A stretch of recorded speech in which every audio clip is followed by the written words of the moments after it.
Todos acharam, irmãos? Diz assim, nós vamos ler aqui do versículo 8 ao versículo 13. Diz assim: não obtemos a aprovação de Deus pelo que comemos, não perdemos nada se não comemos, e se comemos, nada ganhamos. Contudo, tenham cuidado para que sua liberdade não leve outros de consciência mais fraca a tropeçar. Pois se alguém vir você, que diz ter um conhecimento superior, comer no templo de um ídolo, acaso não será induzido a contaminar a própria consciência ao ingerir alimentos oferecidos a ídolos? Assim, por causa do seu conhecimento superior, um irmão fraco pela qual Cristo morreu acaba se perdendo. E quando vocês pecam contra outros irmãos, incentivando-os a fazer algo que eles consideram errado, pecam contra Cristo. Portanto, se aquilo que eu como faz o meu irmão pecar, nunca mais comerei carne, pois não quero fazer meu irmão tropeçar. Espírito Santo, ajuda-nos, nos dê entendimento, revelação da Tua Palavra nesta hora, em nome de Jesus, amém e amém. Podem sentar, irmãos. Glória a Deus. Nós vimos o apóstolo Paulo falar para a igreja de Corinto, que era uma igreja, durante toda a carta, algo bem interessante, nós vimos ele falar para a igreja. Durante toda a carta, ele está sempre tentando fazer com que os irmãos andem em paz entre eles. Durante toda a carta, porque a igreja de Corinto era uma igreja que ela tinha uma tendência a se dividir, né? Uns eram de Paulo, outros de Apolo, uns criam, outros não criam. E o apóstolo Paulo, durante toda a carta, ele está sempre como pastor daquela igreja, tentando fazer e alinhando os irmãos em seus relacionamentos. Então, um dos maiores trabalhos de Paulo naquela igreja era fazer com que os irmãos estivessem sempre alinhados em seus relacionamentos, né? Um sempre estava em desacordo, e aqui ele está falando sobre a liberdade de um irmão que tem mais conhecimento diante de um irmão que tem menos conhecimento. Ele diz que essa liberdade eu tenho ela para mim. Essa minha liberdade não pode ser pedra de tropeço para a vida do irmão. Então eu tenho um conhecimento, meu irmão às vezes não tem o mesmo conhecimento que eu. Eu como o que eu quiser, o apóstolo Paulo está dizendo, né? Eu como o que eu quiser, porque o que eu como não me faz melhor diante de Deus e nem pior diante de Deus. Por que ele estava falando aqui de alimentos? Ele estava falando aqui porque na cidade de Corinto havia templos, onde eram templos pagãos, templos de outros deuses, e havia alimentos oferecidos ali naqueles cultos. E o apóstolo Paulo está dizendo assim, não vai atrapalhar em nada a comunhão de vocês com Deus, se vocês comerem esses alimentos. Não atrapalha, também não dá maldição nenhuma em vocês, nenhum demônio vai entrar em vocês se vocês comerem um despacho desse. Ele está falando isso, era um despacho. Ele está dizendo, não vai fazer nada em vocês comer um despacho, mas vai fazer na vida do irmão que tem a mente fraca, vai fazer na vida do irmão que não tem o mesmo entendimento que você. O irmão pensa que ele não pode comer, que ele fica de mal com Deus, que Deus não o aceita. Ele pensa que ele está dando legalidade ao diabo, ele pensa que o demônio agora vai ter brecha na vida dele, que ele deu lugar ao diabo. O irmão pensa isso, você não, porque você tem conhecimento, mas a sua liberdade pode fazer o irmão tropeçar. E tropeçar aqui não é cair, irmãos, na desgraça, não é cair perder a salvação, porque qualquer versículo mal interpretado aqui, as pessoas já consideram que é perder a salvação. E aqui nessa versão diz assim: assim esse irmão fraco, por quem Cristo morreu, é destruído por causa do conhecimento que vocês têm. E aqui diz pois se alguém vir você, que diz ter um conhecimento superior, comer no templo de um ídolo, acaso não será induzido a contaminar a própria consciência ao ingerir alimentos oferecidos a ídolos? Agora eu acho que é o 11. Assim, por causa do seu conhecimento superior, um irmão fraco pelo qual Cristo morreu acaba se perdendo. Essa versão aqui diz se perdendo, a versão NVI diz destruindo. perder a salvação. É que essa pessoa, olha aqui, irmão, quando um irmão fraco vê alguém que não tem que já tem entendimento da palavra, e ele, por exemplo, algum irmão que não crê que você pode comer carne de porco, né? E você tem um entendimento que pode comer.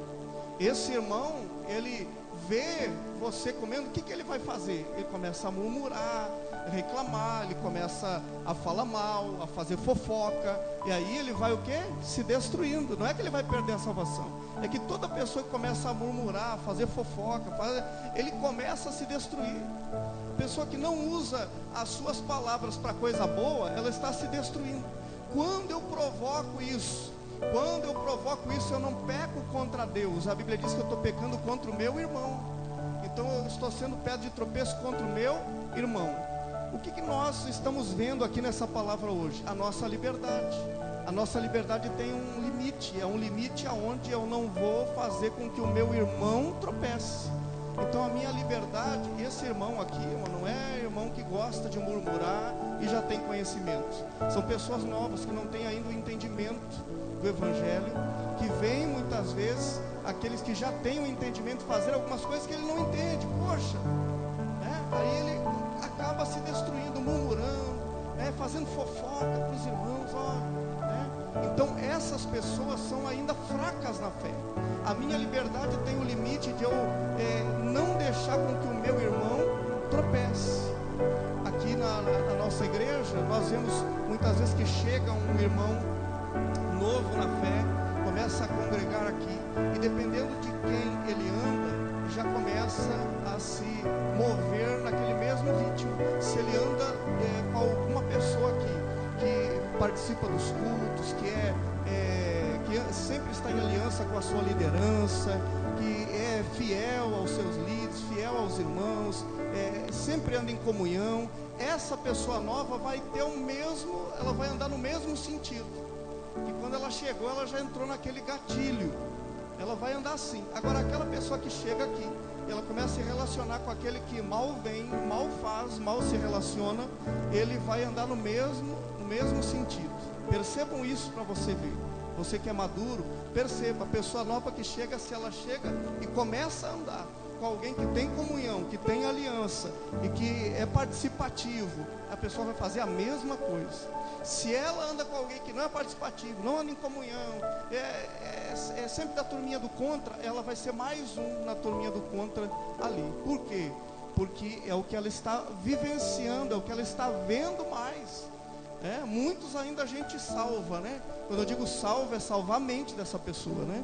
Então, alguns ainda a gente salva e traz para perto da comunhão da igreja. Agora outros, irmãos, não adianta, a gente não consegue, né? Até porque, vou deixar para outra mensagem o porquê, vou deixar você pensar, tá? Então, 2 Coríntios 2, 21. Então a minha liberdade, ela tem um limite, eu não faço o que eu quero. Se eu estou debaixo da graça de Deus, eu vou fazer a vontade de Deus, senão a minha vontade. Nós vamos ler 2 Coríntios 8, 21. Tomamos o cuidado de agir honradamente, não só aos olhos do Senhor, mas também diante das pessoas. Então nessa série de mensagens, Cartas Vivas, nós estamos aprendendo que importa sim a maneira que nós agimos diante das pessoas, importa sim a maneira que nós agimos diante das pessoas que são cristãs e das pessoas que não são cristãs. Aquela frase, dê o seu bom testemunho, vale na graça. Aquela frase, dê o seu bom testemunho, vale na graça, irmão, vale para as redes sociais também, vale para tudo. Dar o seu bom testemunho, vale para tudo. Eu não estou dizendo, irmão, que a gente é perfeito, como eu falei aqui domingo, nós vamos errar.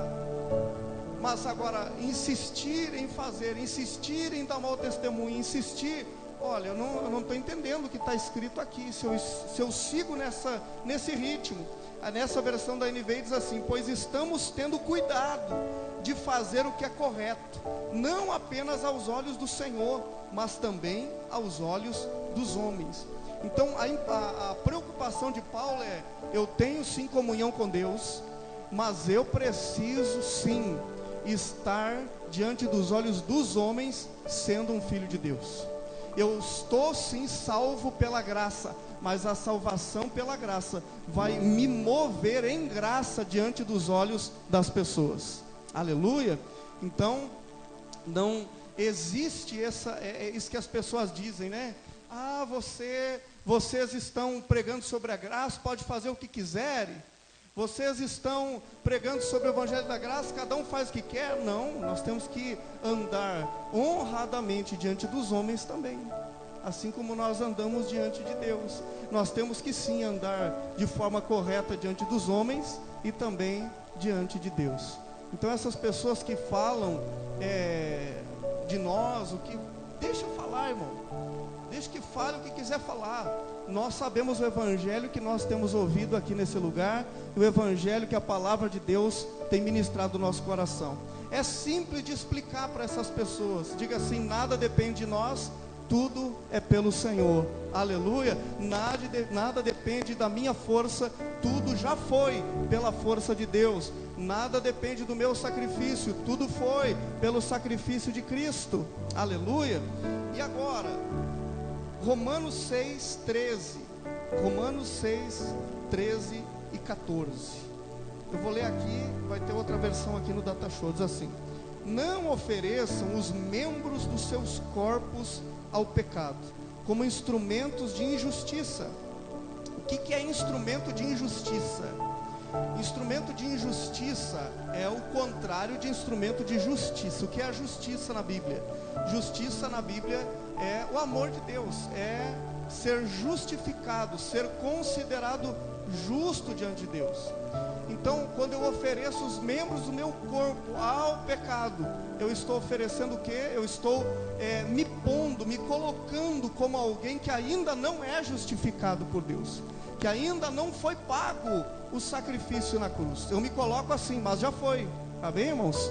Eu estou agindo como alguém que ainda não foi justificado, mas eu sou justificado. Então o apóstolo Paulo está dizendo: não ofereçam os membros dos seus corpos ao pecado como instrumentos de justiça, antes ofereçam a Deus como quem voltou da morte para a vida. Olha só, ele está dizendo assim: a maneira que nós honramos a Deus com o nosso corpo físico tem que ser de alguém que estava morto e reviveu. Estava morto e agora tem vida, e vida em abundância. Aleluia. Então a gente lembra da história do filho pródigo, né? Quando o pai dele diz assim: esse meu filho estava morto e reviveu, né? Então essa é a justiça de Deus no nosso corpo. Diz assim: e ofereçam os membros dos seus corpos a Ele. Quer dizer, o meu corpo, assim como o meu espírito, pertence totalmente a Deus, estamos unidos com Cristo. Mas o Paulo está dizendo aqui assim: olha, ofereçam também os membros dos seus corpos a Ele. Aleluia. Então não é eu faço o que eu quiser, do jeito que eu quiser. Não, eu tenho uma liberdade que o limite é não pecar contra o meu irmão. Quer dizer que agora eu sou salvo pela graça, eu posso matar, eu posso mentir, eu posso enganar, eu posso... Não, a palavra de Deus está dizendo: olha, eu não posso usar os membros do meu corpo como instrumento de justiça. Eu tenho que honrar a Deus. Aleluia. Às vezes as pessoas ouvem uma mensagem assim e ficam assim: ah, pastor, mas eu errei hoje, eu pequei hoje. Eu vou repetir o que eu disse para você. Toda vez que você se encontra em algum pecado, meu irmão, você não tem que se desesperar, né, e fazer alguma coisa. Tem gente que começa a oração e diz assim: ai, Senhor, eu não vou fazer mais. Irmão, aí é a justiça própria. Você está colocando a tua força. Quando você vê que você está oferecendo o teu corpo, a tua vida para instrumento de justiça, ainda está vivendo algum pecado, você tem que descansar na graça de Deus e dizer: Pai, eu não consigo, eu não adianta pela minha força, mas o Senhor é poderoso, o teu Espírito é maravilhoso e vai me guiar para vencer tudo e qualquer coisa nessa vida, em nome de Jesus. Então é um descanso, é uma confiança em Deus. Quer dizer que eu não tenho que fazer nada contra o pecado. Irmãos, eu até coloquei uma frase essa semana ali no status, e hoje pela manhã, eu acho que eu coloquei, até deu uns pastores entraram lá no WhatsApp me falando sobre a frase também, né? Então, é uma total confiança que nós colocamos, ouvindo sobre o Evangelho de Cristo, é uma total confiança em Deus. Então, ao invés de nós ficarmos pregando contra o pecado, a gente prega Cristo, porque quem tem força contra o pecado é a graça de Deus, é Cristo. Então, quando você vem aqui, eu digo para você, irmão, para de pecar, não peque, não sei mais o que, dá mais vontade de pecar, porque tudo aquilo que é proibido, que é lei, dá mais vontade de fazer. Quando a gente entende o amor de Deus e a graça de Deus, meu irmão, eu também coloquei hoje isso ali também nas redes sociais ali. Quando um filho, ele olha para o sacrifício do pai e da mãe e vê que eles se sacrificam para dar estudo, para dar roupa, para dar alimento para ele, se o filho tem um pouco, irmãos, de amor por esse pai e de reconhecimento, ele vai se esforçar nos estudos, ele vai cuidar a roupa dele, porque ele vê o sacrifício que é para os pais, para dar as coisas para ele. O que ele vai fazer? Ele vai honrar o pai. Então é a mesma coisa aquele que entende o Evangelho de Cristo. Quando nós olhamos para o sacrifício de Cristo, irmãos, nós queremos honrar o sacrifício de Cristo. Nós queremos honrar o amor que Ele dispensou em nós, sem nós merecermos. Então o que a gente faz quando a gente vê que o nosso corpo, a nossa vida ainda está sendo um instrumento de pecado? Descansamos em Deus. A Bíblia diz: ofereçam seus membros, seus corpos a Ele como instrumento de justiça, pois o pecado não os dominará, porque vocês não estão debaixo da lei, mas debaixo da graça. Então eu ainda peco, irmãos, eu ainda peco, mas o que acontece? Eu sou dominado pelo pecado? O pecado tem domínio sobre nós? Sim ou não, irmãos? Não, a palavra de Deus está dizendo: o pecado não terá domínio sobre nós. Mas eu ainda peco, mas eu não sou escravo do pecado. Quem está debaixo da graça de Deus não está sendo escravizado pelo pecado. Então, como que funciona, irmãos? Uma pessoa que ela é escrava do pecado, tá? Ela não está vivendo debaixo da graça de Deus, está vivendo ainda debaixo da lei. Ela não está debaixo da graça de Deus. Como que é o pecado para essa pessoa? O pecado para ela, como ela não está debaixo da graça, o pecado domina ela. Então como que funciona? Quando ela peca, ela não sente nada, está tudo bem. Ela não está debaixo da graça de Deus. Todo pecado para ela é normal, natural, ela não sente nada. Quando nós estamos debaixo da graça de Deus, Ele não nos domina, não é nosso Senhor. Quando a gente peca, a gente não se sente bem. Quando a gente peca, fica alguma coisa estranha, alguma coisa na vida não está se encaixando, porque a gente pecou, ficou alguma coisa esquisita em nós. Por quê? Não é nossa natureza. A nossa natureza agora é a natureza de Cristo, não é mais uma natureza dominada pelo pecado. Quando a gente peca, então alguma coisa fica errada, fica estranha, porque não é nossa natureza. É como você ficar doente. Quando a gente está doente, é porque alguma coisa que não é normal no nosso corpo está ali, né? Então a gente está doente agora. Quando a gente peca, nós estamos debaixo da graça de Deus, é claro que a gente não fica doente, irmão, mas a gente não se sente bem. A gente olha para o pecado e alguma coisa estranha está no ar. Por quê? Que não é nossa natureza. Então o pecado não domina nós. A gente peca, mas a gente não ama o pecado. Nós agora não somos dominados. Não é assim, está tudo bem, está tudo de boa. É assim mesmo, a vida é assim.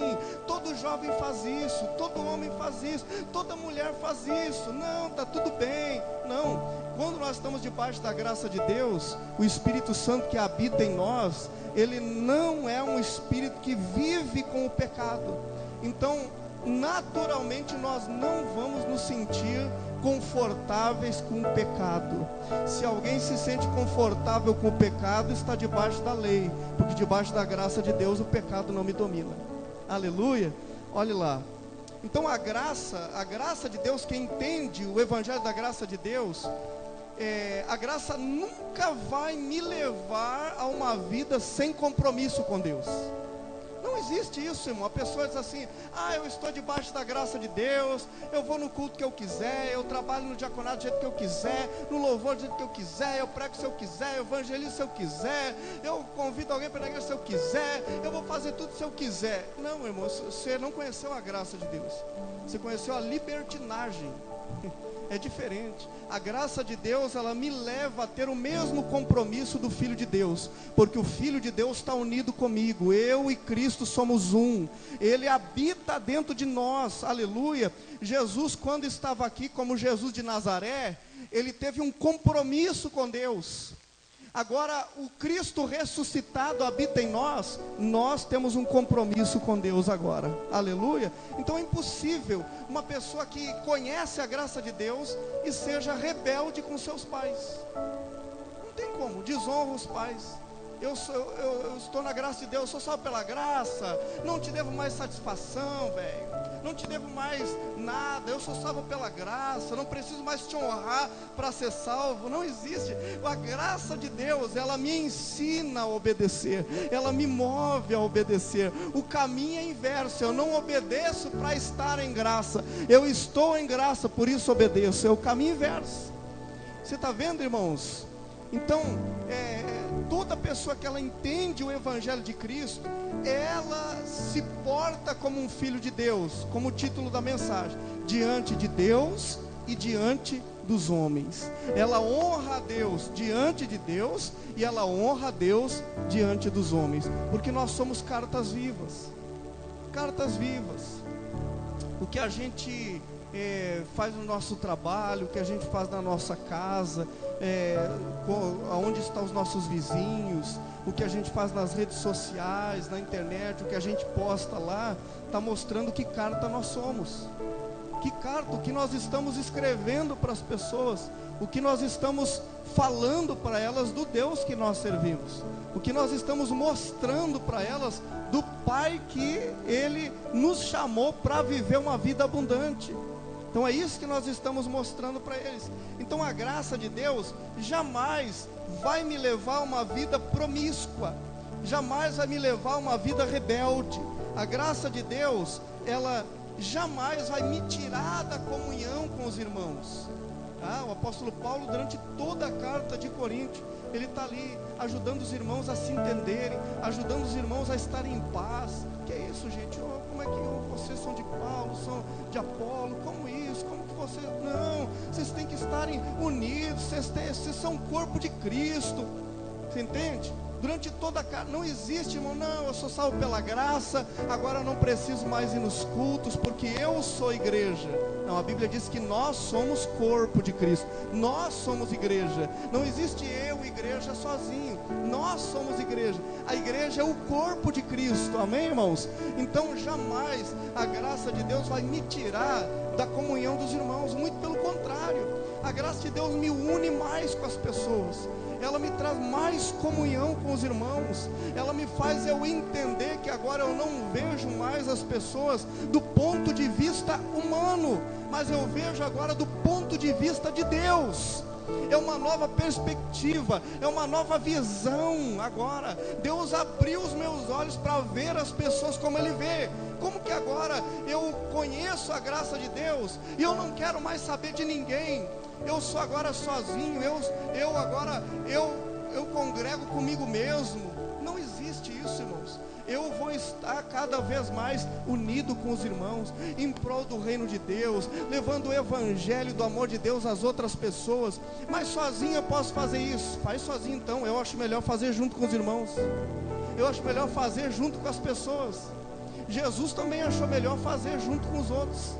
Ele não chama 12, depois mais e mais, e foi aumentando a equipe, porque ele não achava legal fazer o projeto, a missão sozinho. Não se faz nada sozinho.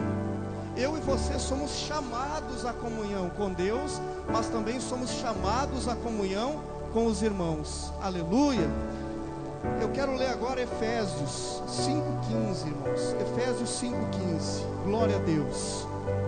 Efésios 5,15 diz assim: tenham cuidado com a maneira, deixa eu ler aqui nessa versão, portanto sejam cuidadosos em seu modo de vida.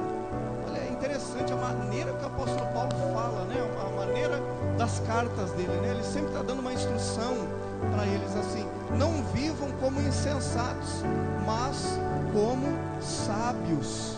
Olha só, então sempre ele está falando para os irmãos nas suas cartas de como eles tinham que agir diante das pessoas, diante daqueles que conheciam a Deus e eram fracos ainda na sua mente, no seu entendimento, e diante daqueles que ainda não conheciam a Deus. Então nós temos basicamente 3 tipos de pessoas na qual nós nos colocamos como cartas vivas. Quais são essas pessoas? Aqueles irmãos fracos na fé, que ainda não têm o mesmo entendimento que a gente, que ele vai chegar e dizer assim: irmão, você prega sem estar de gravata, claro que eu estou dando um exemplo, né, irmão? Lá na igreja, então esse irmão é um fraco na fé ainda, ele não tem entendimento. E as outras pessoas que nós temos que ter sabedoria para nos portar, é aqueles que ainda não conhecem o Evangelho, aqueles que ainda não conhecem a palavra de Deus, aquilo que nós conversamos com elas, aquilo que a gente passa para essas pessoas, irmãos, vai despertar nelas uma vontade, um desejo, um anseio de estar conosco aqui, ou vai despertar nelas uma rejeição de estar conosco aqui, tá? Então, eu vi ainda há poucos dias alguém falando que foi criado na igreja, mas agora está numa religião aí, não sei do que, porque durante toda a sua, claro que isso não é desculpa, né, irmão? Mas a mente fraca, né, já ajuda também. Então, durante toda a sua vida cristã na igreja, ou infância, ou adolescência, ela via mau testemunho das pessoas, mau testemunho da sua família, mau testemunho das pessoas na igreja. Daí depois não quis mais a igreja. Como eu disse, não é desculpa, mas uma mente fraca, essa pessoa já foi incentivada, como diz o apóstolo Paulo ali, vocês vão incentivar os irmãos a comer também a comedida. É claro que esse despacho não faz nada para vocês, mas para a consciência do irmão, vai incentivar ele a fazer, e ele ainda vai achar que está de mal com Deus, ainda vai achar que está endemoniado, porque comeu a batatinha do despacho, vai achar que ainda está encapetado agora. Então, nós somos cartas vivas para os irmãos fracos na fé, somos cartas vivas para aquele que não conhece ainda o amor de Deus, e aqueles irmãos que já têm um entendimento e um conhecimento, são maduros na fé, nós nos ajudamos mutuamente a nos edificar um ao outro, aleluia, estudando a palavra, conversando, estando juntos, que o 16 agora, aproveitem ao máximo todas as oportunidades nesses dias maus. Aqui nesses dias maus, tem gente que olha e diz assim: é verdade, os dias estão sendo maus. Irmãos, esses dias maus, é nos dias deles, é no dia mau deles, tá? Tem gente que olha muita coisa ali na palavra de Deus, olha aqui, já estava dizendo, olha, os dias eram maus, olha aí, os dias maus, dias maus deles. É claro que nós estamos vivendo dias maus agora também, tá? Serve para nós também. Então ele diz: aproveitem ao máximo todas as oportunidades nesses dias maus. 17. Não ajam de forma impensada, mas procurem entender a vontade do Senhor. Então, como entender a vontade do Senhor? Nós entendemos a vontade do Senhor, irmãos, quando nós olhamos para Cristo. Não existe você ficar tentando descobrir qual é a vontade de Deus e pega lá um versículozinho daquelas caixinhas de versículo só de coisa boa. Vou ver hoje a palavra para hoje. Parece que vai ver um horóscopo, Parece que vai ver um horóscopo. Tem crente ainda que coloca nas redes sociais de horóscopo, de não sei mais o que. Meu irmão, você tem que saber a vontade de Deus para você. É a vontade de Deus, é a palavra de Deus que é soberana na nossa vida. É a vontade de Deus que é soberana na nossa vida. Então, a palavra de Deus está dizendo: olha, não ajam de forma impensada. mas busquem a vontade de Deus. Sabe, muitas vezes a gente age por impulso, né? Nós agimos por impulso. Por isso que a nossa mente, o nosso coração tem que estar sempre sendo alimentado, né, pelas promessas de Deus, sempre sendo alimentado pelas verdades de Deus, porque senão, irmãos, a gente age de forma impensada, a gente age por impulso e sai fora daquilo que era a vontade de Deus para nós, tá? Deus já, Ele tem uma vontade. Qual é a vontade de Deus? É coisa boa para nós, é coisa boa. Por que muitas vezes nós não vivemos as coisas boas de Deus? Porque a gente sai fora da vontade de Deus, age de forma impensada. Nós agimos pelo impulso da nossa carne, né? E esquecemos aquilo que Deus já colocou no nosso espírito. É uma coisa assim, irmão, se você não alimenta sua mente e seu coração, irmãos, aquilo que você é, eu sei o que eu sou, a minha identidade no meu espírito é Cristo, Ele habita no meu espírito, eu estou unido com Ele, então eu tenho uma identidade, eu sei quem eu sou. Não vou citar aqui quem eu sou agora, né, para você, porque já falei um monte de vezes aqui, tá? Mas eu sei quem eu sou. Mas quando eu não fico alimentando as minhas emoções, quando eu não alimento a minha mente, o meu coração, quando eu não alimento as minhas emoções com as coisas que são de Deus, com as verdades de Deus, confessando a palavra de quem eu sou, né? Alimentando os meus próprios ouvidos, a minha mente, o meu coração com essas verdades, irmão, eu sou levado pelos impulsos da carne. Então quando eu começo a alimentar, então aquela identidade que está no meu espírito, ela vai aparecer na minha carne também. Vamos lá, 18. Não se embriaguem com vinho, pois ele os levará ao descontrole. Em vez disso, sejam cheios do Espírito. Aleluia. Cantando salmos, hinos, cânticos espirituais entre si e louvando o Senhor de coração com música. Então aqui não adianta a pessoa ficar, como que eu vou me encher do Espírito? Cantando salmos, vamos lá ver o salmo, cantar o salmo, cantando hino, não, essas músicas agora, worship não, é hino para se encher do Espírito, cânticos espirituais, vamos ver o canto. Não é isso, irmão. Ele está falando com a igreja aqui da maneira que eles entendiam, né? Como que nós agora, nós somos cheios do Espírito Santo, tá bem, irmãos? Ele está dizendo, sejam cheios, ou mostrem isso. Vocês não tem que ficar, ele fala de vinho, né? Ele diz, olha, não se embriaguem com vinho, senão vocês perdem o controle. Você perceba que ele está sempre mostrando nas suas cartas que a nossa carne, a nossa maneira de viver conta muito diante das pessoas. Ele deu outro exemplo, não se embriaguem com vinho, senão vocês perdem o controle. Mas pelo contrário, sejam cheios do Espírito, mostrem que dentro de vocês há o Espírito Santo de Deus. Mostrem que dentro de vocês habita o Espírito Santo de Deus. Aleluia. Eu quero orar com você, se você puder, se ponha de pé em nome de Jesus.